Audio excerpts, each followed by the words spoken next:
إن الحمد لله نحمده ونستعينه ونستغفره ونعوذ بالله من شرور أنفسنا ومن سيئات أعمالنا من يهده الله فلا مضل له ومن يضلل فلا هادي له وأشهد أن لا إله إلا الله وحده لا شريك له وأشهد أن محمدا عبده ورسوله يا أيها الذين آمنوا اتقوا الله حق تقاته ولا تموتن إلا وأنتم مسلمون يا أيها الناس اتقوا ربكم الذي خلقكم من نفس واحدة وخلق منها زوجها وبث منهما رجالا كثيرا ونساء واتقوا الله الذي تساءلون به والأرحام إن الله كان عليكم رقيبا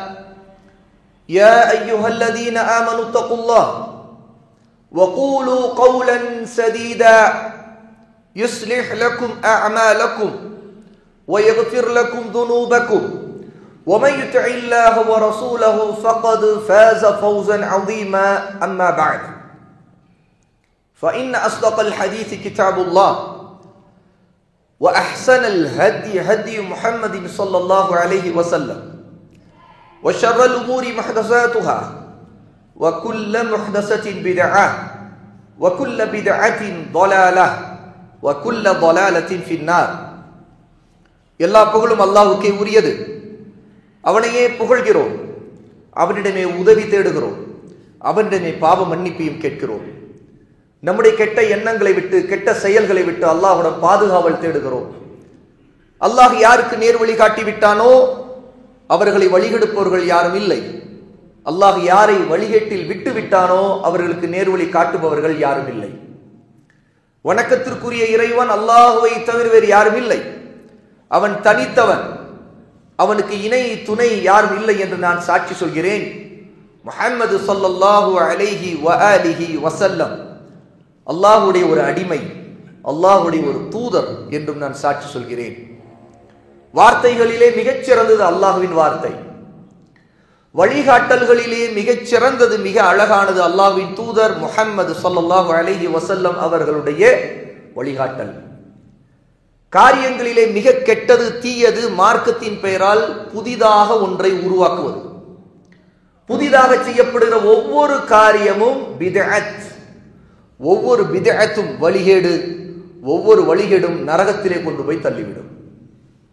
அல்லாஹ்வுடைய தூதர் நம்முடைய நபி முஹம்மது ஸல்லல்லாஹு அலைஹி வஸல்லம் ஒவ்வொரு ஜும்ஆவுடைய உரையை ஆரம்பிக்கும் போதெல்லாம் எதை நினைவூட்டினார்களோ அதையே நினைவூட்டி என்னுடைய இந்த உரையை ஆரம்பம் செய்கிறேன். ஈமானை நாசமாக்கும் சினிமா மோகம். ஈமான் என்றால் என்ன? அல்லாஹ்வை நம்பிக்கை கொள்வது, அவனுடைய மலக்குகளை நம்பிக்கை கொள்வது, அவன் இறக்கிய வேதங்களை நம்பிக்கை கொள்வது, அவன் அனுப்பிய ரசூல்மார்களை நபிமார்களை நம்பிக்கை கொள்வது, அவன் ஏற்படுத்திருக்கின்ற மறுமையை நம்பிக்கை கொள்வது, விதியின் நன்மை தீமையை நம்பிக்கை கொள்வது. நம்பிக்கை மட்டுமா? அல்ல. இந்த நம்பிக்கை எல்லாம் நல்ல அமல்களாக செயல்களாக வெளிப்பட வேண்டும் நம்முடைய வாழ்க்கையிலே. அல்லாஹ்வை நம்பிக்கை கொண்டிருக்கிறவர் அல்லாஹ்வுக்கு கீழ்ப்படிய வேண்டும், அவனையே வணங்க வேண்டும், 5 வேளை தொழ வேண்டும், அவனுடைய பிரியத்தை நேசத்தை நாடி விரும்பி அவனுக்கு பிடித்ததை எல்லாம் செய்ய வேண்டும். இந்த நம்பிக்கையின் காரணமாக அல்லாஹ் வெறுக்கக்கூடிய ஒன்றை ஒருவர் விட்டுவிட வேண்டும். மலக்குகளை ஒருவர் நம்புகிறார். மலக்குகள் தன்னுடைய தோள்புஜத்தின் வலப்பக்கம் இடப்பக்கம் இருக்கிறார்கள் என்று நம்புகிறார். வலப்பக்கம் இருக்கிறவர் நன்மையை எழுதுகிறார், இடப்பக்கம் இருக்கிறவர் தீமைகளை எல்லாம் எழுதி பதிவு செய்கிறார். ஆக மலக்குகள் அல்லாஹ்வுடைய கண்காணிப்பு நமக்கு மலக்குகள் மூலமாக இந்த இடத்தில் பதிவு செய்யப்படுகிற நிலை இருக்கிறது என்றால், ஒரு வார்த்தையை சொல்வது, ஒரு கெட்டதை பார்ப்பது, எல்லாவற்றிலும் அவர்கள் அந்த தீயதை எழுதி விடுவார்களோ என்று பயப்பட வேண்டும். ஆகவே அந்த காரியங்கள் இந்த ஈமானின் காரணமாக விடப்பட வேண்டும். வேதங்களை நம்புகிறோம், அல் குர்ஆனை நம்புகிறோம், அல்லாஹ் சுப்ஹானஹு வ தஆலாவுடைய அந்த வார்த்தையை நம்பியதனால் அல்லாஹ் சொன்னது கட்டுப்பட வேண்டும். அதுதான் அந்த நம்பிக்கையின் வெளிப்பாடு. ரசூலை நம்புகிறோம், ரசூல் சொல்லிவிட்டார்கள், இதற்கு பிறகு மறு பேச்சே இல்லை, கட்டுப்பட வேண்டும். மறுமை நம்புகிறோம், இதற்கெல்லாம் அல்லாஹ் நாளைக்கு கேள்வி கேட்பானே, இதை செய்யலாமா, இதை பார்க்கலாமா, இதை கேட்கலாமா, இதற்கு அல்லாஹ்வோட என்ன பதில் சொல்ல போகிறோம், எதற்கு இந்த குழப்பம், எதற்கு இந்த அழிவு, எதற்கு இந்த தீமை, இதை விட்டு விலக வேண்டும். நாளைக்கு அல்லாஹ்விடம் பதில் சொல்ல வேண்டும், அல்லாஹ்விடம் கூலியை பெற்று சொர்க்கம் போக வேண்டுமே அந்த மறுமையிலே. ஆகவே இதையெல்லாம் விட்டுவிட வேண்டும். விதியை நம்புகிறோம், அல்லாஹ் விதித்ததை நாடியதை பொருந்திக் கொண்டு பொறுமையை கடைபிடித்து தீமையிலிருந்து அல்லாஹ்விடம் பாதுகாப்பு கேட்டு அல்லாஹ்வின் பக்கம் ஒதுங்க வேண்டும். இது ஈமான். ஆக ஈமான் என்பது அல் ஈமானு, ஈமான் என்பது கவுலுன் அமலுன், அது சொல்லிலும் செயலிலும் இருக்கின்றது. யஸீது வ யன்குஸ், அது அதிகரிக்கவும் செய்யும் குறையவும் செய்யும். அது எப்படி அதிகரிக்கும்? நல்ல அமல்களை நாம் செய்யும் பொழுது ஈமான் அதிகரிக்கும். பாவங்களை தீமைகளை செய்யும் போது, அதை பார்க்கும் போது, அதை கேட்கும் போது, அதை பேசும்போது ஈமான் குறையும். அதுதான் பாவங்கள், மாசியா. ஆக ஈமானுடைய தன்மை நம்முடைய வாழ்க்கையில் வெளிப்படுவது நம்முடைய ஒவ்வொரு உறுப்பிலும் இருக்கிறது சகோதர சகோதரிகளே. உச்சி முதல் உள்ளங்கால் வரைக்கும் இருக்கிறது. நம்முடைய ஒவ்வொரு உடலின் மயிரிலும் இருக்கிறது. ஏனென்றால் இந்த உடம்பின் மயிர்களில் கூட நமக்கு ஒரு ஈமான் இருக்கிறது. ஒரு முஸ்லீம் ஒரு ஆண் தாடி வளர்க்கிறான், அது வெறும் மயிர் தான்.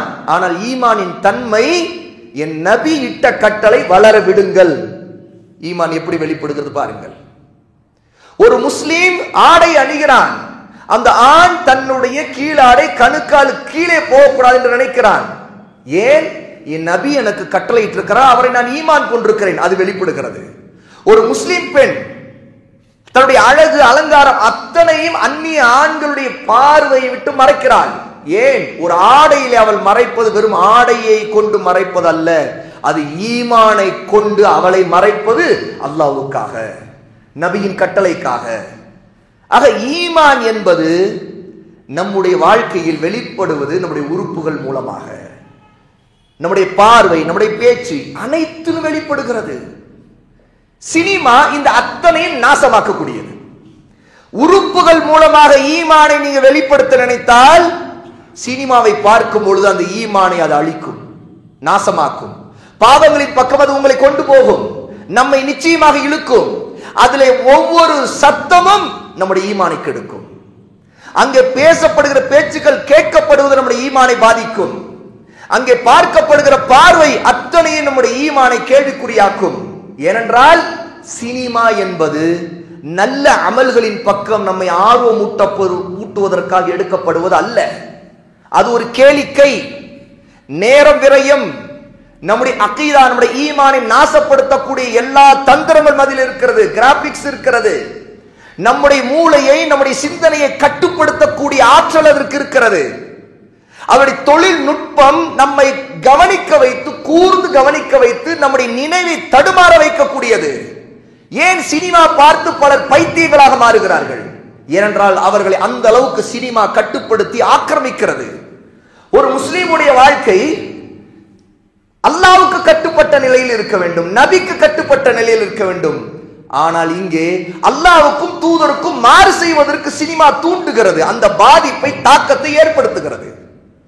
அது நம்மிலும், நம்முடைய பிள்ளைகளிலும், நம்முடைய மனைவி, நம்முடைய குடும்பம், சொந்த பந்தம், நம்முடைய ஒட்டுமொத்த உம்மத்திற்கு நாசத்தை விளைவிக்கிறது. யார் மறுக்க முடியும்? முதலாவது இது எங்கிருந்து தொடங்குகிறது? நம்முடைய பார்வையிலிருந்து தொடங்குகிறது. நம்முடைய பார்வையில் தான் சினிமா நிற்கிறது. சினிமா என்பது பார்த்தால் மட்டும்தான் அதை ரசிக்க முடியும். இப்பொழுது பார்வை என்பது நம்முடைய கண்களுக்கு சம்பந்தப்பட்ட விஷயம். இந்த கண்களை ஈமானை கொண்டு அல்லாஹ்வுக்கு பிடித்த மாதிரி எப்படி பயன்படுத்துவது? முதலில் இந்த கண்கள் என்று வந்தாலே ஒரு முஃமினுக்கு அல்லாஹ் சொல்லக்கூடிய கட்டளை, சூரா அன்-நூர் 24வது சூராவுடைய 30வது வசனம். அல்லாஹ் தஆலா சொல்றான், குல் லில் முஃமினீன யகுது மின் அப்சாரிஹிம். நபியே, அல்லாஹ்வை ஈமான் கொண்ட முஃமினான ஆண்களுக்கு நீங்கள் சொல்லுங்கள், யகுது மின் அப்சாரிஹிம், அவர்களுடைய பார்வைகளை அவர்கள் தாழ்த்தட்டும் என்று சொல்லுங்கள். ஏன் அவர்கள் தாழ்த்த வேண்டும்? பார்க்க கூடாததை பார்க்கிற நேரம் வருகிறது, ஆகவே தாழ்த்த வேண்டும். இல்லை என்றால் பார்வை தாழ்த்த வேண்டுமா? இப்பொழுது உங்களை நான் பார்க்கிறேன், நீங்கள் என்னை பார்க்கிறீர்கள், நாம் பார்வை தாழ்த்தி கொள்ள வேண்டியது இருக்கிறதா? இல்லை. எங்கே பார்வை தாழ்த்த வேண்டியது வருகிறது? எதை பார்க்க கூடாதோ அப்போது பார்வை தாழ்த்த வேண்டும். பார்க்க கூடாதது என்பது எப்படி தெரியும்? முதல் பார்வை யதார்த்தமானது, நம்முடைய பார்வை. ஏனென்றால் பார்க்க கூடாது என்கிற சட்டத்தை முடிவு செய்வது முதல் பார்வை. ஏன்னா பார்த்தபடி தெரியுது இது பார்க்க கூடாது, உடனே பார்வை தாழ்த்துகிறோம். ரசூலுல்லாஹி ஸல்லல்லாஹு அலைஹி வஸல்லமிடம் அலி ரலியல்லாஹு அன்ஹு கேட்டார்கள், அல்லாஹ்வின் தூதரே, நான் ஒரு பெண்ணை என்னுடைய பார்வை பட்டு விடுகிறது என்று சொன்னார்கள். ரசூலுல்லாஹ் சொன்னார், முதல் பார்வை உன்னுடையது, இரண்டாவது பார்வை ஷைத்தானுடையது. என்ன அர்த்தம் அதற்கு? முதல் பார்வை யதார்த்தமானது, விரும்பி நோக்கத்தோடு பார்ப்பது அல்லது, அது தென்பட்டது, தட்டுப்பட்டது. அதற்கு பேர் என்ன? தட்டுப்பட்டது. பார்வையில தட்டுப்பட்டது ஒன்று.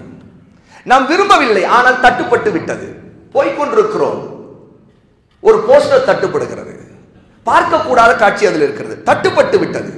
இரண்டாவது பார்வை அந்த போஸ்டரிலே அது அந்த காட்சி எப்படி இருக்கிறது என்று பார்த்தால் அது ஷைத்தானுடைய பார்வை. என்ற பார்க்க கூடாதது நாம் பார்த்து அது பார்க்க கூடாது என்று தெரிந்து பிறகு இரண்டாவது அதை கவனிக்கிறோம் இல்லையா, அதுதான் ஷைத்தானுடைய பார்வை. அல்லாஹ் தஆலா முஃமினான ஆண்கள் பார்வையை தாழ்த்தட்டும் என்று சொல்லுகிறான். என்ற பார்க்க கூடாத காட்சி அவர்கள் பார்ப்பது. ஆண்கள் பார்க்கக்கூடாத காட்சி என்பது எதுவாக இருக்கும்? பெண்கள் சம்பந்தப்பட்டது. சினிமா முழுக்க முழுக்க பெண்களை மையப்படுத்தி தான் எடுக்கப்படும். ஒரு மிக ஆபாசமான படமாக இல்லாவிட்டால் கூட பெண்கள் இல்லாமல் அங்க படங்கள் இல்லை. ஏனென்றால் ஆண்களை கவர்வது பெண்களை கொண்டுதான் இருந்தால் ஷைத்தானுக்கு தெரியும். ஆதமுக்கு குழப்பத்தை உண்டு பண்ணுவதற்கு கூட ஷைத்தான் முதலில் வந்தது நம்முடைய அம்மா ஹவ்வாவிடம் தான். ஹவ்வா ஏமாந்தார் முதலில் ஷைத்தான் இப்லீஸிடம். அவர் நம்முடைய வாப்பா, நம்முடைய ஃபாதர் ஆதமிடம் பேச ஆரம்பித்தார். ஆதமை தடுமாற வைத்தார். அவர் பெண்களை கொண்டு ஆண்களை நாசப்படுத்துவது, வழிகெடுப்பது ஷைத்தானுடைய மிகப்பெரிய ஆயுதம். அந்த ஆயுதத்தை பிரம்மாண்டமான தொழில்நுட்பத்தோடு ஒரு மிகப்பெரிய ஒரு இண்டஸ்ட்ரி உருவாக்கி உலகம் முழுக்க அந்த வழிகேட்டை, பாவங்களை பரப்புவதற்கு செய்கின்ற ஒரு வேலைதான் சினிமா. ஆக ஆண்கள் பார்வை தாழ்த்துவதற்கு முதல் காரணம் அங்கே பெண்கள். ஆகவே சினிமாவை ஆண்கள் பார்ப்பதில் முதலில் அவர்கள் பார்வையை தாழ்த்தாமல் ஒரு ஆண் பார்க்கிறார் அப்படி என்றால் அவர் என்ன செய்வார்? அவருடைய எல்லா ஃபித்னாவுக்கும் முதல் காரணம் அந்த சினிமாவாக இருக்கும். என்றால் அங்கே பார்க்கக்கூடிய காட்சிகள் தகாத காட்சிகள், அவர் அதை பார்ப்பார். இல்லை, நான் பார்க்காமல் சினிமாவை பார்க்க போகிறேன் என்று யாராவது சொல்ல முடியுமா? திரையை நான் பார்க்காமல் சினிமாவை பார்த்தேன் என்று சொல்ல முடியுமா? சினிமா என்பது பார்க்கத்தான் அவன் போடுகிறான். எப்படி ஒரு முஸ்லீம் பார்வையை தாழ்த்த வேண்டியவர் அங்கே போய் உட்கார்ந்து பார்வையை தூக்கி வைத்து நீண்ட நேரம் பார்க்கிறார்? கொஞ்ச நெஞ்ச நேரமா? நீண்ட நேரம். குறைந்தபட்சம் 2 மணி நேரம், 2.5 மணி நேரம், 3 மணி நேரம். அவ்வளவு நிலைச்சிருந்து அவர் பார்க்கிறார் என்றால் அவர் நான் முதல் பார்வை தெரியாமல் பட்ட பார்வை என்று அவர் சொல்ல முடியுமா? அல்ல, அது ஒரு பொய். நம்மை ஷைத்தான் ஏமாற்றுவது. ஏன் பார்க்க கூடாது? அல்லாஹ் தஆலா ஏன் பார்வையை தாழ்த்த வேண்டும்? அல்லாஹ் தஆலா குர்ஆனிலே நமக்கு அடுத்து சொல்லுகிறான் வயஹ்ஃபது ஃபுரூஜஹும், அவர்கள் தங்களுடைய கற்பை பாதுகாத்துக் கொள்ளட்டும். கற்பு என்பது மர்மஸ்தானத்தில் மட்டுமல்ல, நம்முடைய கேட்கிற சக்தி, பார்க்கிற சக்தி எல்லாத்திலும் கற்பு இருக்கிறது. மானக்கேடை தடுப்பது இருக்கிறது. என்றால் மானக்கேடு உள்ளே நமக்குள் நுழைவதற்கு எது காரணமா இருக்கு? முதலில் பார்வை அல்லது கேட்பது. மானக்கேடான விஷயங்கள் நமக்குள் இச்சையை தூண்டுவது. சினிமா என்பது இச்சையை தூண்டுகிறதா இல்லையா? அது ஆணா இருந்தாலும் பெண்ணா இருந்தாலும் 2 சாராருக்குமே இச்சையை தூண்டக்கூடிய மிகப்பெரிய ஷைத்தானிய கருவி. ஆக இச்சையை தூண்டுவது ஊமையாக, காது கேட்காதவராக, கண் பார்வை இல்லாதவராக ஒருவருக்கு சினிமா இச்சையை தூண்ட முடியாது. ஏன்? ஏன்னா அவரால் சினிமாவை பார்க்க முடியாது, சினிமாவில் உள்ளது வரக்கூடிய பாடல்களோ அல்லது மற்ற அதில் பேசப்படுகிற விஷயங்களோ கேட்க முடியாது. அப்படி என்றால் அவருக்கு பார்வை திறனும் இல்லை, கேட்கிற திறனும் இல்லை, அவருடைய இச்சையை தூண்ட முடியாது. அவருக்கு உலகத்தில் என்ன நடக்கிறது என்பது தெரியும். அவருக்கு காது கேட்கவில்லை, பார்க்க முடியவில்லை. ஆனால் கேட்கவும் பார்க்கவும் முடிகிற பொழுது அதிலேயே நிலைச்சு ரசனையும் உண்டாகும் போது, ஒரு போதை ஏற்படும் போது, அதில் காட்டப்படுகிற காட்சிகளில் நடிக்கிறவர்கள் மீது முழுக்க முழுக்க ஒரு பித்து உருவாகும் போது, பைத்தியம் உருவாகும் போது, ஒரு முஸ்லிம் மட்டுமல்ல, எந்த ஒரு மனிதனாக இருந்தாலும் அவனுடைய மூளையை அங்கே அடமானம் வைத்த பிறகு, அவன் அதற்கு அடிமையான பிறகு, அவன் தான் நினைப்பது எல்லாமே சரி என்று நினைப்பான். ஏனென்றால் அவன் பார்த்ததை கொண்டு அவன் மாறிவிட்டான், கேட்டதை கொண்டு மாறிவிட்டான், அதிலே மயங்கி விட்டான், அதிலே அவன் அடிமையாகி விட்டான். பிறகு அவனை அதிலிருந்து வெளியே கொண்டு ஒரு மிகப்பெரிய விஷயம், சாதாரண விஷயம் அல்ல. அவன் அல்லாஹ்வுக்கு அஞ்ச வேண்டும். இது வழிகேடு, இது பாவம், இது ஹராம் என்று அவன் உணர வேண்டும். தான் தன்னுடைய ரப்புக்கு நன்றி கட்டத்தனமாக இந்த ஹராமான விஷயங்களை பார்க்கிறோமே என்று அவன் நினைக்க வேண்டும். ரப்புக்கு முன்பு வெட்கப்பட வேண்டும். இல்லை என்றால் அவனுக்கு அந்த உணர்வு வராது, அல்லது அந்த பெண்ணுக்கு அந்த உணர்வு வராது. சினிமா உண்மையிலேயே இந்த தன்மையை நமக்கு ஏற்படுத்துகிறதா இல்லையா? இது ஒரு தியேட்டருக்கு போனால்தான் நடக்கும் என்றா அல்ல. கையிலே வைத்திருக்கிற மொபைலிலே இன்று எத்தனை பேர் அவர்கள் பல சேனல்களுக்கு சப்ஸ்கிரைப் பண்ணி சினிமா பார்க்கிறார்கள். யூடியூப் மூலமாக, சில ஆப் மூலமாக அதற்காக டவுன்லோட் பண்ணுகிறார்கள். டவுன்லோட் பண்ணியவரிடம் இவர்கள் ஷேர் பண்ணிக்கிறார்கள். எத்தனை நடக்கிறது? இது எல்லாம் அல்லாஹ்வுக்கு பயந்து இருக்கிற நம்மை அல்லாஹ்வுடைய பாதையிலே கொண்டு போகக்கூடியதா, நபியின் பாதையிலே கொண்டு போகக்கூடியதா, அல்ல ஷைத்தானுடைய பாதையிலே கொண்டு போகக்கூடியதா? இதிலே நாம் அலட்சியம் கடைபிடித்து நம்முடைய வீட்டிற்குள் அதை அனுமதித்து நம்முடைய பிள்ளைகள் பார்க்க, நம்முடைய மனைவிகள் பார்க்க அப்படி ஒரு வழியை நாம் திறந்து வைக்கிறோம் என்றால் நாம் அல்லாஹ்விடம் அதற்கு பதில் சொல்ல வேண்டுமா இல்லையா? நினைத்து பாருங்கள் அல்லாஹ்வுடைய அடியார்களே, சகோதர சகோதரிகளே. ஒரு கணவர் இப்படிப்பட்ட காரியங்களிலே அலட்சியம் கடைபிடித்தால் ஒரு நல்ல மனைவி அல்லாஹ்வுடைய அச்சத்தை எடுத்து சொல்லி ஹராமானதை விட்டு தன்னுடைய வீட்டை தூய்மைப்படுத்த வேண்டும் என்பதற்காக கணவருக்கு அழகான முறையில் சொல்லி சொல்லி சொல்லி சொல்லி வீட்டிலே இந்த ஹராமான விஷயங்களை, இந்த வழிகளை எல்லாம் மூட வேண்டும். ஒரு மனைவி இந்த பித்தத்திலே, இந்த பைத்தியத்திலே இருந்தால் அந்த மனைவி அதிலிருந்து வெளியே கொண்டு வருவதற்கு ஈமானிய உணர்வை அழகான முறையில் எடுத்து சொல்லி ஒரு கணவர் அந்த பெண்ணை சீர்திருத்த வேண்டும். பிள்ளைகள் இந்த தன்மையோடு இருந்தால் பிள்ளைகளுக்கு இதில் இருக்கிற பிரச்சனைகளை உணர்த்தி, இது நம்முடைய ஈமானை நாசமாக்கக்கூடியது, இன்னென்ன கேடுகள் எல்லாம் சினிமா பார்ப்பதால் ஏற்படும் என்று அவர்களுக்கு எடுத்து சொல்ல வேண்டும். அழகான முறையில் அவர்களுக்கு புரிய வைக்க வேண்டும். அதன் மீது வெறுப்பை ஏற்படுத்த வேண்டும். ஏனென்றால் விரும்பத்தக்கது அல்ல என்றால் அதை வெறுக்கத்தக்கதாக நம்முடைய உள்ளத்திலே கொண்டு வருவது முதலில் நமது கடமை. நம்முடைய பிள்ளைகளுக்கு அது கடமை என்று உணர்த்த வேண்டும். நம்முடைய குடும்பத்தாருக்கு அதை உணர்த்த வேண்டும்.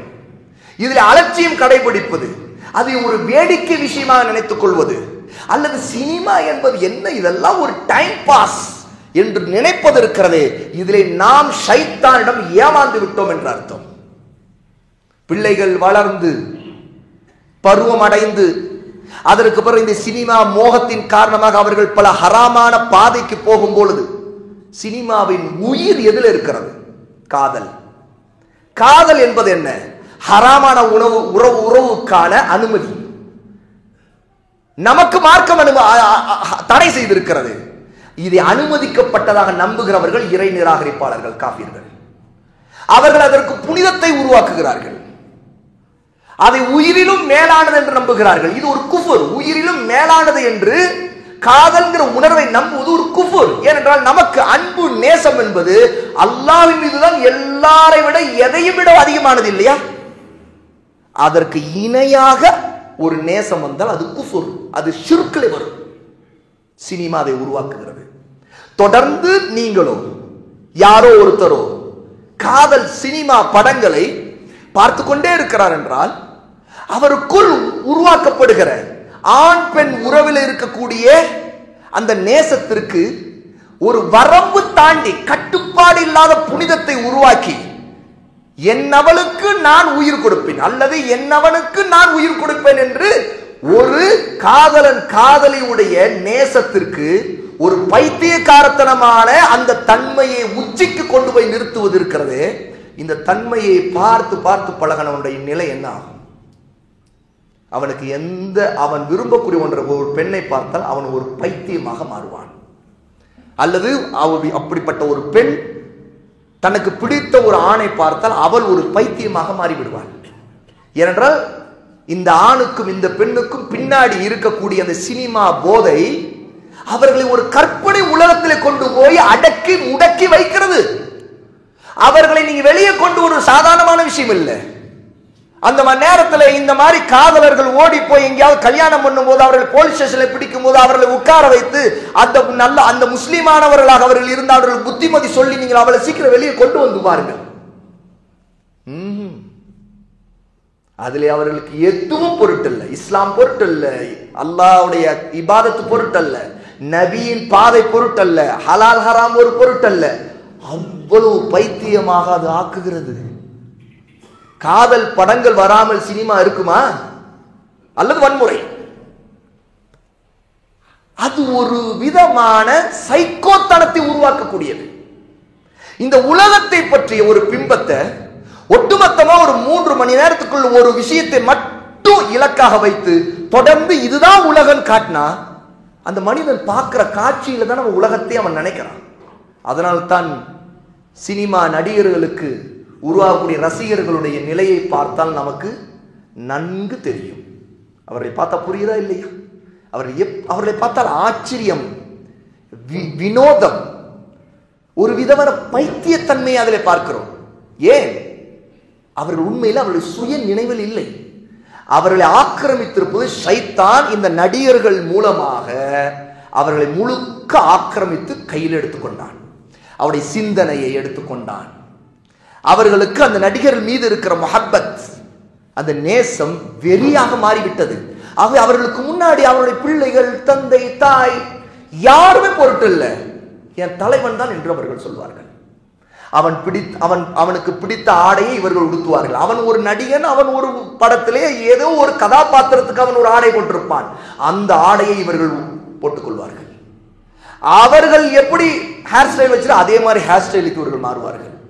இதெல்லாம் நம்முடைய பிள்ளைகளிலே குர்ஆன் ஓதக்கூடிய தொழக்கூடிய பிள்ளைகள்கிட்ட எல்லாம் வராது இல்லையா? அவர்கள் வேண்டுமானால் கொஞ்சம் சினிமா பார்த்துக்கிறதுல ஒரு பிரச்சனை இல்லையே. இவ்வளவு மோசமாக வரம்பு மீறி எல்லை மீறி தான் போகக்கூடாது என்று நினைக்கக்கூடாது. எப்போதுமே ஷைத்தான் ஒரு பாதையை அவன் திறந்து வைத்தால் அதிலே சில நன்மையை காட்டுவான். ஏனென்றால் அந்த பாதைக்குள் நீங்க நுழைய வேண்டும் என்பதற்காக. அதற்கு பிறகு அந்த பாதையில் இருக்கிற தீமைகளிலே ஒரு சமாதானத்தை ஏற்படுத்துவான். நான் சினிமா பார்த்து அப்புறம் தான் எனக்கு இந்த உலகமே தெரிஞ்சு இப்படிலாம் நடக்கும் என்று தெரிந்தது. உலகத்தில் இதெல்லாம் நடக்கிறது எனக்கு அப்புறம் தான் தெரிந்தது. இந்த மாதிரி உலக விஷயங்கள் கொஞ்சம் தெரிந்து கொள்வதற்காக பார்ப்பது ஒன்று தப்பில்லை தானே. ஆனால் உலக விஷயத்தை பார்ப்பதில் அந்த உலக விஷயம் ஒரு காலம் மறுமைக்கு நமக்கு உதவாது. ஆனா அதைத்தான் எனக்கு தேவை என்று ஒருவன் நம்பி இதன் காரணமாக தான் நான் பார்க்க. இந்த உலக சினிமாவில் அப்படி இருக்காது. என்ன, ஒவ்வொருத்தருக்கும் ஒரு ரசனை. ஒருத்தர் கமர்ஷியல் சினிமா, இன்னொருத்தர் மசாலா சினிமா, இன்னொருத்தருக்கு ஒவ்வொரு விதமான சினிமா, இன்னொருத்தருக்கு உலக சினிமா, இன்னொருத்தர் ஈரானிய சினிமா. ஒவ்வொருத்தருக்கும் அவர்கள் ரிவ்யூ கொடுக்கும் போது தெரிகிறது இவர்களுக்கு என்ன மாதிரியான உணர்வு, என்ன மாதிரியான ரசனை. அந்த ரசனைக்கு தகுந்த மாதிரி சிலர் வன்முறை காட்சிகள் இருக்கிற படங்களை நாங்கள் பார்க்க மாட்டோம் என்பார்கள். இன்னொரு சாரார் எனக்கு இந்த காதல் படங்களை பார்க்க மாட்டோம் என்பார்கள். இன்னொரு சாரார் எனக்கு ராஜாக்கள் ராணிகளுடைய கதைகள் போர்கள் உள்ள படங்களைத்தான் நாங்கள் பார்க்கிறோம், அதெல்லாம் வரலாறு பார்ப்பதுதானே என்பார்கள். ஒவ்வொருத்தருக்கும் ஒவ்வொரு ரசனை வைத்து அந்த ரசனை வட்டத்துக்குள் அவர்கள் தங்களுக்கு அனுமதிக்கிறார்கள்.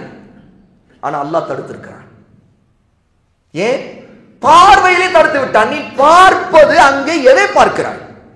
பார்க்கக்கூடாத காட்சியை பார்க்கிறாய், அது இருக்கிறது. அங்கே கேட்பதை தடுத்து விட்டான். ஏன்னா கேட்பதிலே இசை இருக்கிறது, தடுத்திருக்கிறான். இந்த பார்வையும் கேட்பதும் உள்ளமும் அல்லாஹ்வோட விசாரணை செய்யப்படும் சகோதர சகோதரிகளே. அல்லாஹ்விடம் அதற்கு விசாரணை இருக்கிறது. இன்ன ஸம்அ வல் பஸர வல் ஃபுஆத குல்லு உலாயிக கான அன்ஹு மஸ்ஊலா. அல்லாஹ் சூரா பனி இஸ்ராயில் 17வது அத்தியாயத்துடைய 36வது வசனத்தில் சொல்கிறார், நிச்சயமாக கேட்கும் திறனும், வல் பஸர பார்க்கும் திறனும், வல் ஃபுஆத உள்ளமும், குல்லு உலாயிக இந்த அத்தனையும் கான அன்ஹு மஸ்ஊலா விசாரணை செய்யப்படுகின்றன. அல்லாஹ் நாளை கேட்பான் இந்த பார்வை பற்றி, இந்த காது கேட்டதை பற்றி, இந்த உள்ளம் எதை நோக்கி விரும்பியது, நாடியது, எதை இச்சித்தது, எதை விரும்பியது, இதை கேட்பான். என்ன பதில் சொல்வோம்? நான் இந்த நடிகனை இதற்காகத்தான் அவனை எனக்கு பிடிக்கும். இன்னொரு சாரார், நாங்கள் படங்கள் எல்லாம் பார்க்கணும், ஜோக்ஸ் மட்டும் தான் பார்ப்பேன், எனக்கு ஜோக்ஸ் பிடிக்கும், அதுல ஒரு பிரச்சனை இல்லையே. அதுல எவ்வளவு ஹராம் இருக்கிறது. பொய் தான் முதலில் ஜோக்குக்கான மூலதனம். இரண்டாவது, ஒருவன் தன்னையே இழிவுபடுத்துவது மூலதனம். ஒருத்தர் பார்த்து ஒருத்தரை சிரிக்க வேண்டும் என்றால் ஒருத்தர் தன்னை இழிவுபடுத்த வேண்டும். ஜோக் உருவாவதே ஒருவன் தன்னை இழிவுபடுத்துவதில் உருவாகிறது. இரண்டாவது, அவன் நடிப்பதிலே அவன் காட்டக்கூடிய செய்கைகள், பாவனைகள் எல்லாமே ஒருவனை பார்க்கும் போது அவனை பார்த்து சிரிப்பா இருக்கிறது என்று நினைப்பார்கள். உண்மையா இல்லையா? இந்த இழிவுபடுத்துதல் மார்க்கத்தில் ஹராம். பொய்களை சொல்லி சிரிக்க வைப்பது ஹராம். ரசூல் ஸல்லல்லாஹு அலைஹி வஸல்லம் சொன்னார்கள், நானும் சில நேரத்தில் சிரிக்க வைப்பேன், ஆனால் நான் பொய் சொல்ல மாட்டேன் என்று சொன்னார்கள். ஜோக்ஸ் என்பது என்ன? அதிலே காட்டப்படக்கூடிய காட்சியில் இருக்கிற ஹராமான விஷயங்கள் என்ன? அங்கேயும் பார்ப்பதிலே ஹராம் இருக்கிறது, கேட்பதிலே ஹராம் இருக்கிறது. ஆக நம்மை வழிகெடுப்பதற்கு ஷைத்தான் என்னென்ன வழிகளை வைத்திருக்கிறான் என்பதை நாம் அறிந்தால், எல்லா வாசல்களையும் அந்த வாசலை மூடினால் நமக்கு முன்பு ரப்புடைய கட்டளையும் நபியுடைய பாதையும் இருக்கும்.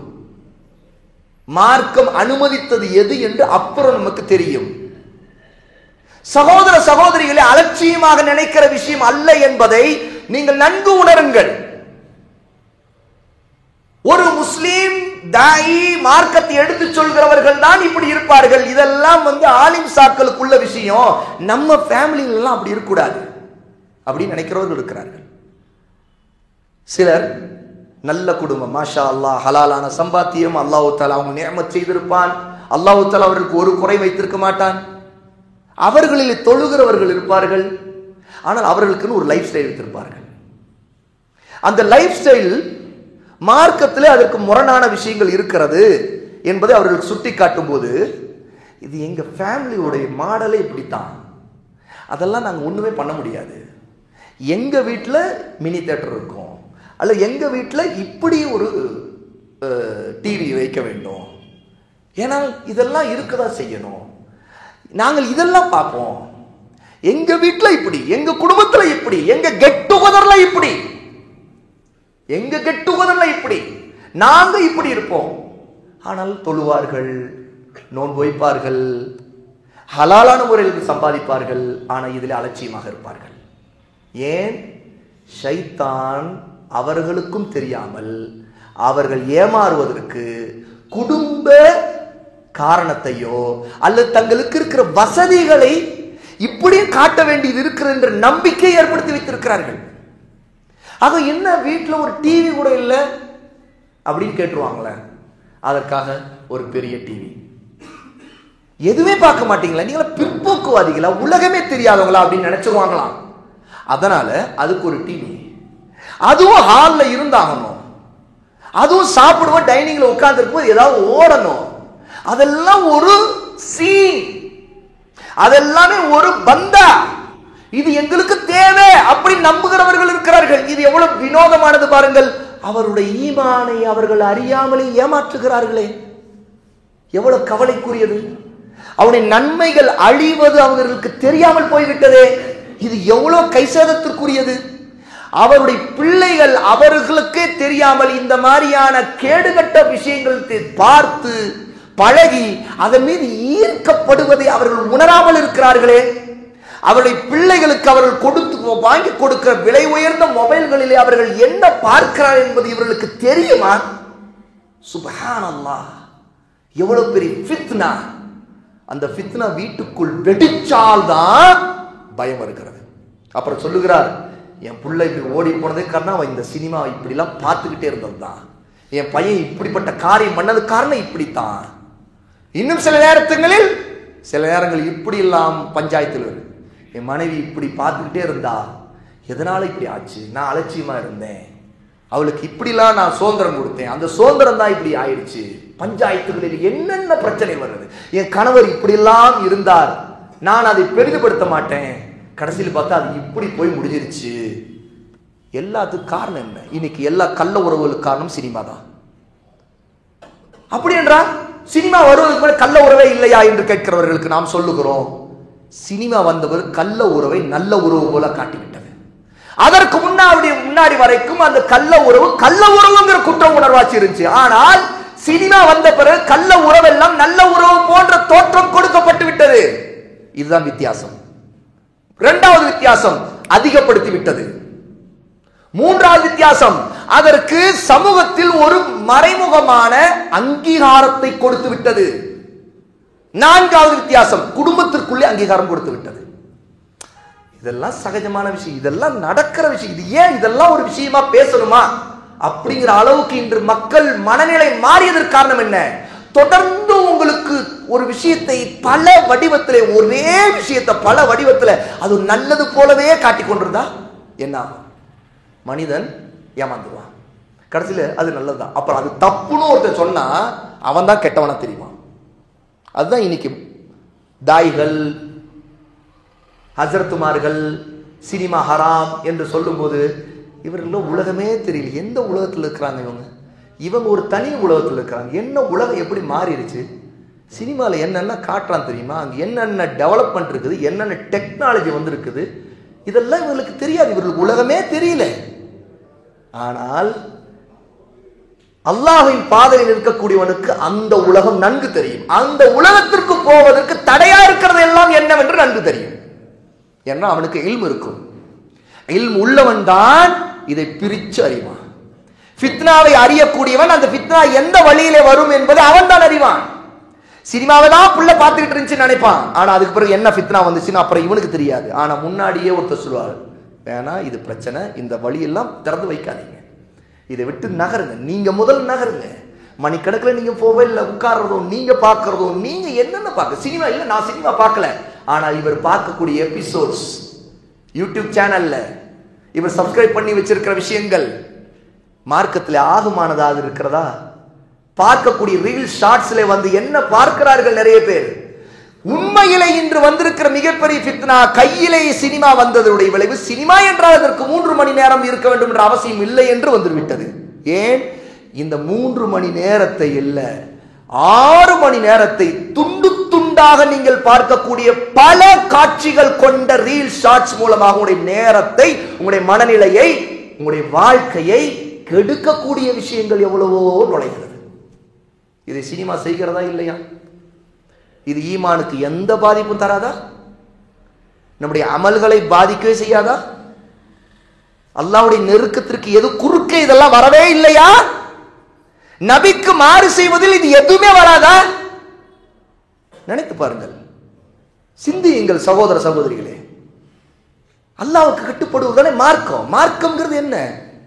ரப்புக்கு கட்டுப்படுவது, அவனுக்கு உண்மையாக இருப்பது, அவன் தடுத்ததை பார்க்காமல் இருப்பது, அவன் தடுத்ததை கேட்காமல் இருக்கிறது, அதை வெறுப்பது, அதை செய்வதற்கு முன்பு வெட்கப்படுவது, செய்துவிட்டால் தௌபா செய்து அதை இனி செய்யாமல் இருக்க வேண்டும் என்பதற்காக உறுதியை காட்டுவது, அதற்கு நல்லோருடைய தொடர்பில் இருப்பது, சகவாசத்தை சரி செய்வது. யார் நெருக்கமானவன்? அவன் நிறைய சினிமா கதை சொல்லுவான், அவன்கிட்ட போய் ஒட்டிக்க, என்ன ஆகும்? அவன் நிறைய இதை சொல்லுவான், அதை சொல்லுவான், அவனோட சுத்தனா என்ன ஆகும்? அவன் பேசினா இப்படியெல்லாம் கேட்டுக்கிட்டே இருக்கலாம். ஆனா அதுல ஹராம் இருக்கிறது. அவனுக்கு இல்ம் இல்லை, அறிவு இல்லை, அவன் மன இச்சைவாதி. அவன் எப்படி வழிகெடுப்பானா மாட்டானா? உண்மையா இல்லையா? இதெல்லாம் இது நம்முடைய உள்ளத்திலே இதெல்லாம் ஒருத்தர் சொல்லணும்னு சில நமக்கு அல்லாஹ் அறிவை கொடுத்திருக்கிறான். அந்த அறிவை குறைந்தபட்ச அறிவு இதற்கு போதாதா சகோதரர்களே? நமக்கு மிக குறைந்தபட்ச அறிவு. ஏன் தெரியுமா? சினிமாவின் சட்டம் மார்க்கத்தில் என்ன இருக்கிறது தெரியாத காபிர்கள் கூட சினிமாவுடைய பாதிப்பை பற்றி பக்கம் பக்கமாக ஆய்வு கட்டுரைகள் எழுதுகிறார்களா இல்லையா? ஆமா, ரிசர்ச் பேப்பர்ஸ் எழுதி எழுதி போடுறான். இது எப்படி சமூகத்தை நாசமாக்குகிறது, பார்க்கிற காட்சிக்கும் உணர்வுக்கும் என்ன தொடர்பு இருக்கிறது அவன் எழுதுறான். மறுக்க முடியுமா? அவன் சொல்றது அவனுடைய மனித அறிவியல் பூர்வமான வெளிப்படையில் பார்க்கக்கூடிய பாதிப்புகளை வச்சு அது குழந்தைகளை எப்படி பாதிக்கிறது, பெண்களை எப்படி பாதிக்கிறது, நம்முடைய நேரத்தை எப்படி பாதிக்கிறது, நம்முடைய சிந்தனை எப்படி பாதிக்கிறது, நம்முடைய கொள்கை எப்படி பாதிக்கிறது, நம்முடைய வாழ்க்கையில எப்படி குறுக்கிடுகிறது, நம்முடைய வாழ்க்கையை எப்படி நாசமாக்குகிறது, நம்முடைய இலக்கை எப்படி தடுக்கிறது, அத்தனை அவன் ஆய்வு செய்ய சொல்லிட்டு இருக்கான். அந்த ஆய்வெல்லாம் நமக்கு தேவைப்படாது. அல்லாஹ்வுக்கு ரசூலுக்கு கட்டுப்பட்ட முடிஞ்சு வச்சு சிம்பிளான விஷயம். பார்வை தாழ்த்துன்னு சொல்லிட்டான். நீ எப்படி 3 மணி நேரம் பார்க்கலாம்? எப்படி 30 நொடியா இருந்தாலும் ஹராமானதுன்னா எப்படி பார்க்க முடியும்? நான் எப்படி பார்க்க முடியும்? பார்க்கக்கூடாது, வேணாம் வேணாம்.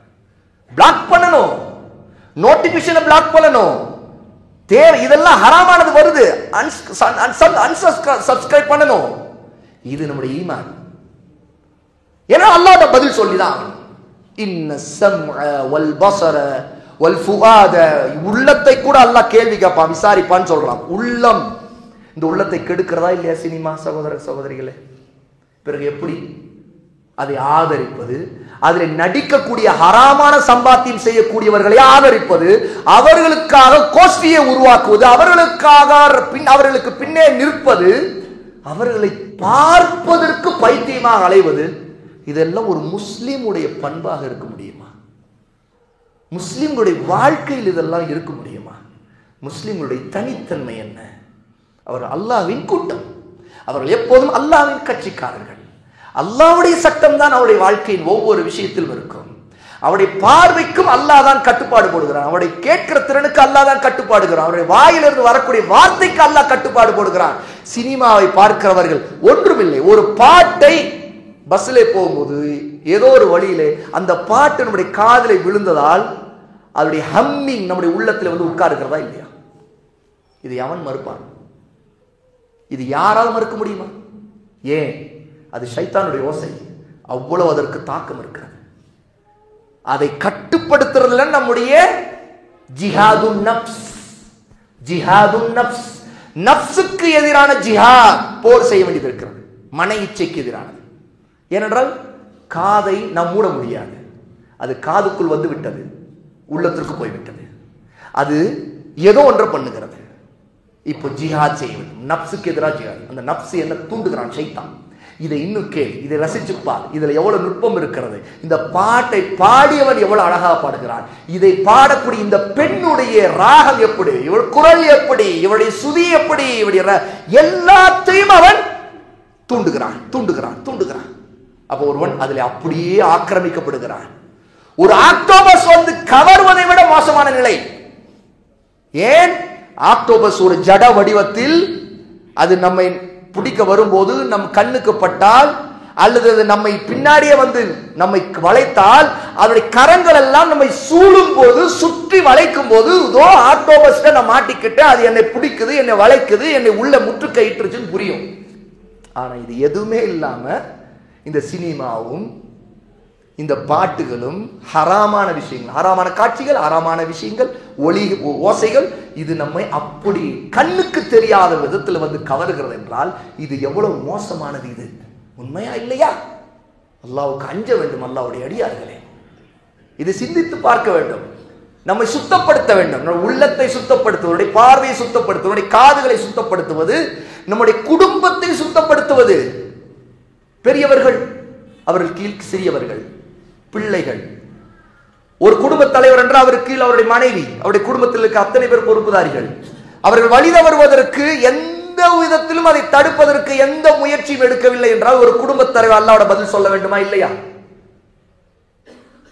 அதையெல்லாம் பொருட்படுத்தாமல் இதெல்லாம் வந்து இதெல்லாம் என் பெண்டாட்டிட்ட பேசினா சரிப்படாது, என் பிள்ளைங்கள்ட்ட பேசினா சண்டைக்கு வந்துருவாங்க, அவங்க இப்போ தோளுக்கு மேல உயர்ந்துட்டாங்க, பிரச்சனை இல்லை.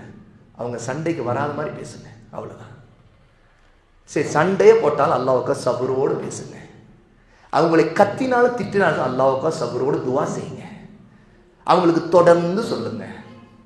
உங்களால் முடிஞ்ச அதுல அதிகாரத்தை எவ்வளவு எந்த வரம்புக்குள் பிரயோகிக்க முடியுமோ அதை செய்யுங்கள்.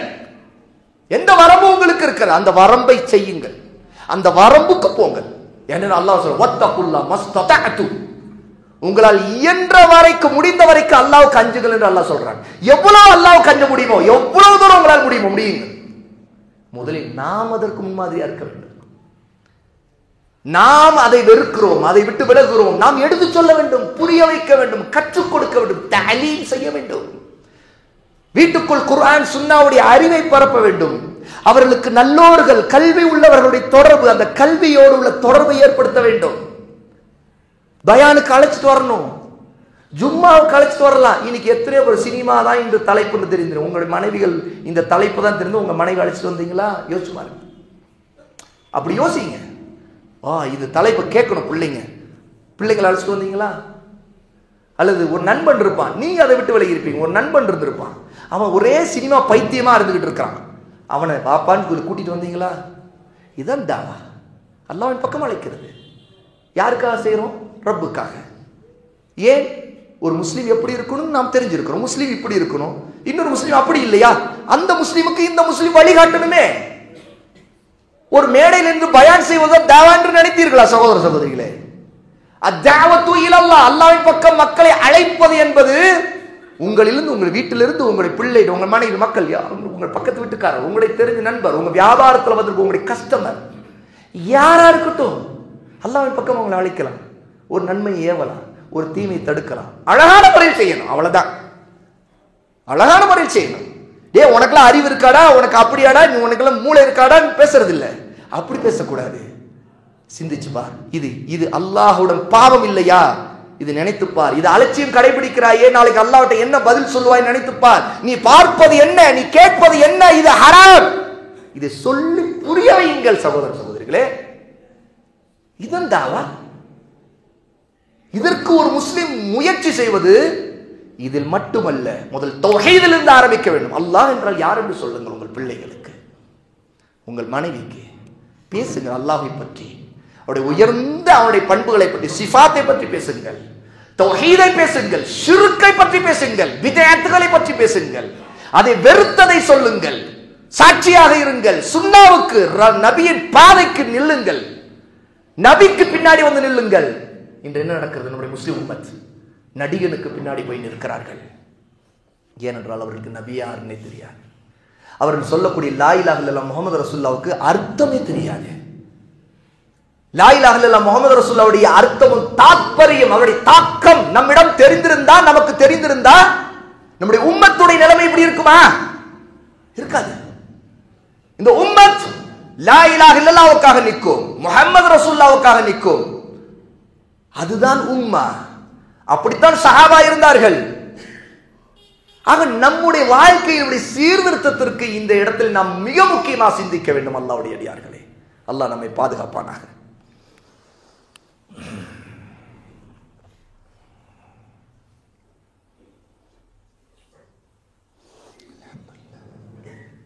அல்ஹம்துலில்லாஹி ரப்பில் ஆலமீன் வ ஸல்லல்லாஹு அலா நபியினா முஹம்மத் வ அலா ஆலிஹி வ ஸஹ்பிஹி அஜ்மஈன். அல்லாஹ்வுடைய அடியார்களே, ரசூலுல்லாஹி ஸல்லல்லாஹு அலைஹி வஸல்லம் ஒரு தடவை சொன்னார்கள். இமாம் புகாரி ரஹிமஹுல்லாஹி தஆலா, இமாம் புகாரி அவர்கள் பதிவு செய்யக்கூடிய 2121வது ஹதீஸ், இய்யாக்கும் வல் ஜுலூஸ அலா துர்காத், பாதைகளிலே நீங்கள் உட்கார்வதை பற்றி நான் உங்களை எச்சரிக்கை செய்கின்றேன் என்று சொன்னார்கள். எப்படி? வரோம் மக்கள் போறாங்க வராங்க, வழியில அங்கங்க உட்கார்றது. சஹாபா கேட்டாங்க, யா ரசூலுல்லாஹ் மா லனா மின் மஜாலிசினா புத், எங்களுக்கு உட்கார்வதற்கு வேறு வழி இல்லாம இருக்கிறதே, வேறு இடம் இல்லாம இருக்கிறது. நாங்க போற மக்கள் போவாங்க வருவாங்க, நாங்க ஓரத்துல உட்கார்ந்துருப்போம், வேறு வழி இல்லாம தான் உட்கார்றோம் அப்படின்னாங்க. அப்ப ரசூல் ஸல்லல்லாஹு அலைஹி வஸல்லம் என்ன சொன்னாங்க பாருங்க, ஃபஇதா அபைதும் இல்லல் மஜ்லிஸ், நீங்க அப்படி இங்க உட்கார வேண்டியது வந்தா, வேறு வழி இல்லாம உட்கார்றீங்க அப்படின்னா நீங்கள் அப்படியானால் அப்படி உட்கார வேண்டியது வந்தா அந்த பாதையின் சாலையின் ஹக்கை உரிமையை கொடுத்து விடுங்கள் அப்படின்னா அதை கொடுத்துடணும். அந்த உரிமையை அது கொடுத்துடணும். அது என்ன? ரசூலுல்லாஹோட சஹாபா கேட்டாக்க வமா ஹக்குத் தரீக், அல்லாஹ்வின் தூதரே பாதையின் ஹக் என்ன, உரிமை என்ன? ரசூலுல்லாஹ் இப்ப என்ன சொல்லி இருப்பார்கள் நினைக்கிறீர்கள்? பாதையின் உரிமை ரசூலுல்லாஹி ஸல்லல்லாஹு அலைஹி வஸல்லம் என்ன தெரியுமா சொன்னார்கள்? பாருங்கள், கப்புல் பஸர், பார்வையை தாழ்த்துங்கள், வகுஃபுல் அதா வகஃபுல் அதா, தீமை தருகின்றவற்றை நீங்கள் அகற்றுங்கள். ரசூலுல்லாஹி ஸல்லல்லாஹு அலைஹி வஸல்லம் முதலில் சொல்றது கப்புல் பஸர், பார்வை தாழ்த்துங்கள். இங்க இதை எப்படி தெரியுமா சிந்திக்க வேண்டும்? ஒருவர் பாதையில ஏதோ பேசுவதற்காக எங்கேயோ 2 பேர் உட்கார்ந்து இருக்கிறாங்க, 3 பேர் உட்கார்ந்து இருக்காங்க. அங்கேயே அவர்களுக்கு என்ன நிபந்தனை? போவோர் ஒருவர் யார் போறாங்க, யார் வராங்க, எந்த பெண்ணு போறாங்க, எந்த பெண்ணு வராங்க, இதெல்லாம் பார்க்க கூடாதுங்கிறதுக்காகத்தான். ஏன்னா பார்க்குற காட்சிகள் வரும், ஏற்படும். ஏன்னா இருக்கிறது பாதையில், ரோட்ல இருக்கிறோம், அப்போ பார்க்குற நிலை வரும். அப்புறம் சொல்ல அப்போ அங்க வரக்கூடியவங்களுக்கு ஹக்க கொடுத்துருக்கிறாங்க. அதான் பாதையில் உரிமை. பாதையின் உரிமை என்பது பாதையில் இருக்கிறவர்களுக்கு தரப்படுகிற உரிமை. அவங்கள நீங்க அப்படியே நோட்டை விட்டுக்கிட்டே இருந்தீங்க, என்னடா என்ன நான் நீங்களும் பண்ணிட்டு இருந்தேன்னா பார்க்குறவங்க என்ன நினைப்பாங்க? நான் போறேன் வரேன், அவன் பார்த்துக்கிட்டே இருக்கிறான், எதுக்கு அவனுக்கு இந்த வேலை, என்னையே அவன் அப்படி குறுகுறுன்னு பார்க்குறான் நினைப்பாங்களா இல்லையா? ஒரு பெண்ணை ஒரு ஆண் அப்படியே ஓரக்கண்ணில் பார்த்துக்கிட்டே இருக்கிறான்னு வைங்க, அப்போ என்ன நடக்கும்? அந்த பெண் அதை கவனிச்சிட்டாங்கன்னா சொல்லுவாங்க, அந்த பையன் என்னை ஓரக்கண்ணில் பார்த்துக்கிட்டே இருக்கிறான். ஏன்? அவனுடைய ஹக்கு நீ பார்க்கக்கூடாது, அது அவங்களுடைய உரிமை. நீ உன் வேலையை பாரு, பேசுறியா பார்வை தாழ்த்தி கொண்டு பேசிட்டு, அதுதான் உன்னுடைய கடமை அப்படிங்கிறாங்க ரசூலுல்லாஹ் ஸல்லல்லாஹு அலைஹி வஸல்லம் நம் மீது, நமக்கு. விஷயம் என்ன தெரியுமா? ஒரு சினிமாவை பார்க்கிறவன் பாதையில் உட்கார்ந்திருப்பவனை போல இல்ல, அவனை விட மோசமான இடத்தில் அவன் இருக்கான்.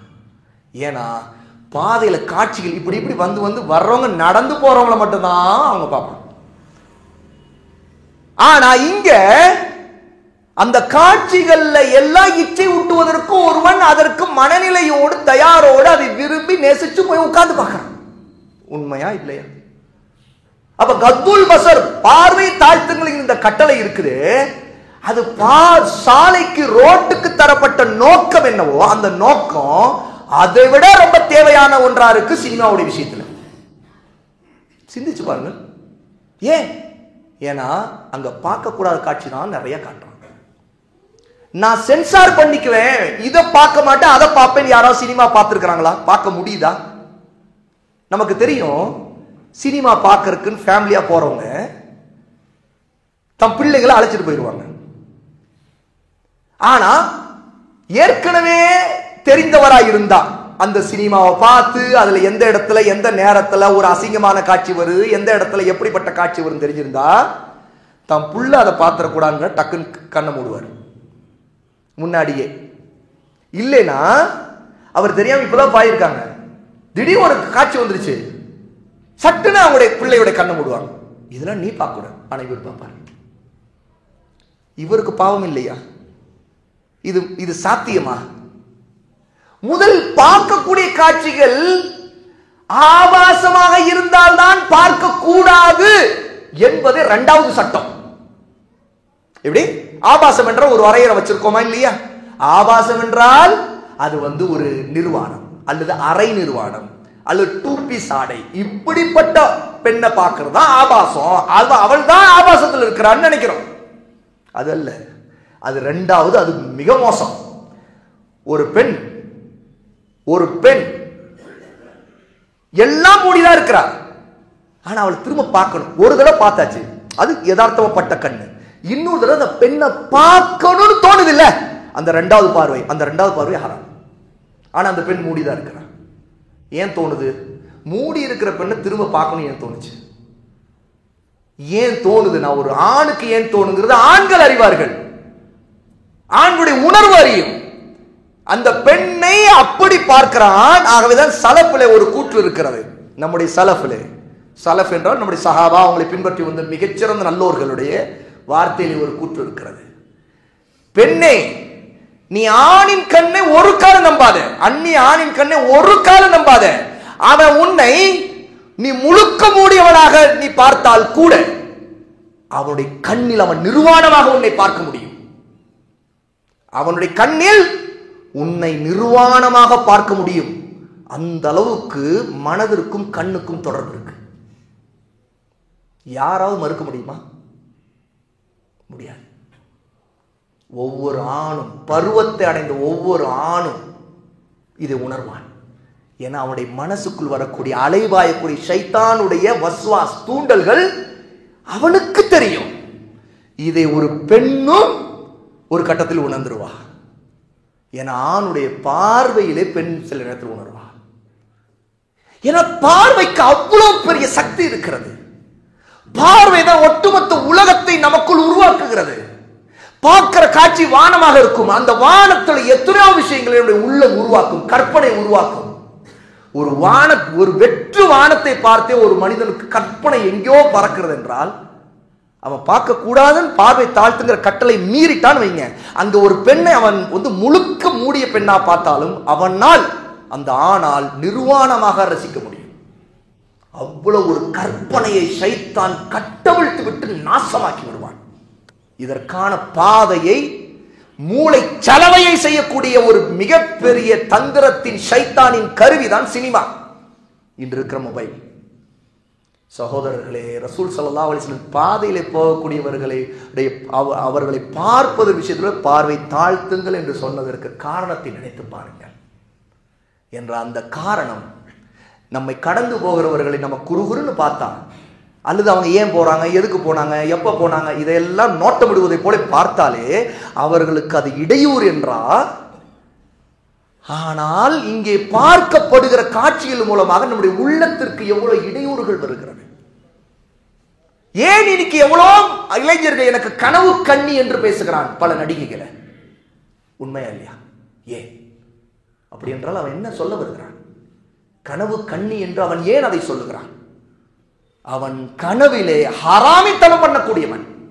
அவனுடைய கனவிலே ஷைத்தான் அந்த நடிகையின் உருவத்திலே வருவான். ஆமாம், ஷைத்தான் கனவிலே வர முடியும்.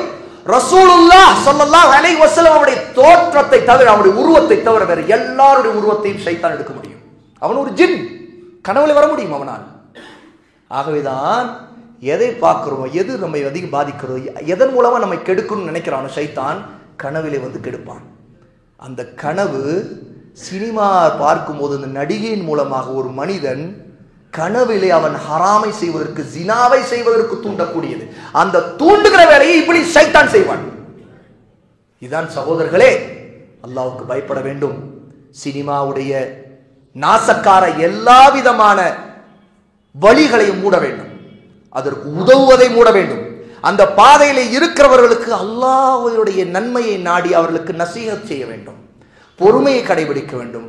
நாம் அல்லாஹ்வுக்கு பயந்து விலகி இருக்க வேண்டும். வீட்டிற்குள் சீர்திருத்தம் கொண்டு வர வேண்டும். சினிமாக்காரர்களை நம்முடைய பேஸ்புக், வாட்ஸ்அப் இதில் அவர்கள் ஏதாவது ஒரு நல்லது செய்துவிட்டால் அவர்களை அதில் போட்டுவது, பாராட்ட, இதிலே இவர் நல்ல காரியம் செய்தவர் என்ற அந்த வடிவத்தில் கூட அவர்களுக்கு நல்ல பெயரை ஏற்படுத்துவது மார்க்கத்தில் தடை செய்யப்பட்ட விஷயம். ஏனென்றால் ஒரு பாவியை முன்னிறுத்தி அவர்களுடைய காரியங்களிலே நன்மையை காட்டுவது அந்த பாவத்தை அங்கீகரிப்பதற்கான ஒரு வழியாக ஷைத்தான் அதை மாற்றி விடுவான். இன்று அறியாமல் தான் எத்தனையோ சினிமா நடிகர்கள் சில நல்ல காரியங்கள் அதை பகிர்வது, அதை பரப்புவது, அவருடைய கூட்டங்களுக்கு போவது, அல்லது அவருடைய பேச்சுக்களை கேட்பது, அவருடைய அரசியல் பேச்சுகள் என்று வந்துவிட்டால் இதெல்லாம் அரசியல் தான், இதுல என்ன என்று அவர்களை ஃபாலோ பண்ணுவது, இது எல்லாம் மார்க்கத்திலே ஹராமானவை. சகோதர சகோதரிகளே, அல்லாஹ்வுக்கு அஞ்சுவோமாக, இந்த பாதையை விடுவோமாக, இந்த பைத்தியக்காரத்தனத்திலிருந்து வெளியே வருவோமாக. உட்கார்ந்து யோசித்து பாருங்கள். இங்க நான் சொன்னேன், அவர் சொன்னேன் என்பதல்ல, அல்லாஹ்வுக்கு அஞ்சி நிதானிச்சு யோசித்து பாருங்கள். குர்ஆன் சொன்ன அடிப்படையில் யோசித்து பாருங்கள்.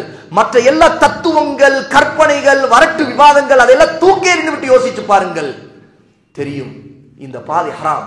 முதல் நாம் நம்முடைய மொபைலில் கட்டுப்பாடு பாருங்கள். இதில் நம்ம இதற்கு தான் பயன்படுது, இதை பார்க்க கூடாது, இதெல்லாம் பார்க்க கூடாது, எந்த நோக்கத்திற்கு பார்க்க கூடாது. என்று நினைக்க வேண்டும்.